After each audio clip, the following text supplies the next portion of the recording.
एक छोटा सा गांव था। गांव के पास एक हरा भरा जंगल था। इस गांव में लूना नाम की एक लड़की रहती थी। लूना में एक अनोखी क्षमता थी।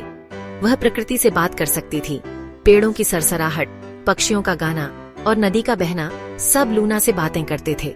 लूना भी उनसे बातें करती, उनकी परेशानियां सुनती, उनकी खुशियां बांटती। गांव वाले लूना से बहुत प्यार करते थे। वह हमेशा उनकी मदद के लिए तैयार रहती।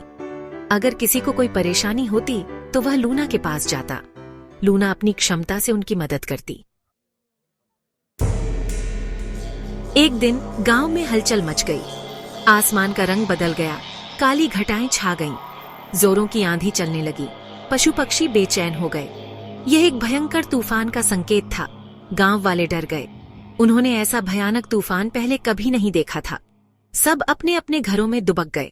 गांव में सन्नाटा छा गया। तभी लूना अपने घर से बाहर निकली। उसके बाल हवा में उड़ रहे थे। उसकी आंखों में चिंता थी।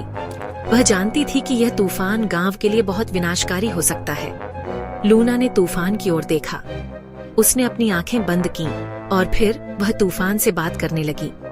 उसने तूफान से विनती की कि वह शांत हो जाए।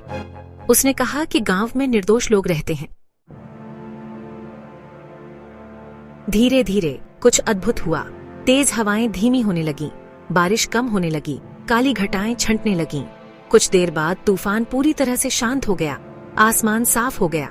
गांव वालों ने राहत की सांस ली। उन्होंने देखा कि लूना ने अपनी क्षमता से तूफान को शांत कर दिया था। सब लूना की बहादुरी और दया की तारीफ करने लगे। लूना गांव की नायिका बन गई। उस दिन से लूना की कहानी पीढ़ी दर पीढ़ी चलती रही। लोग लूना को याद करते और कहते, लूना जैसी बहादुर बेटी हर किसी को मिले।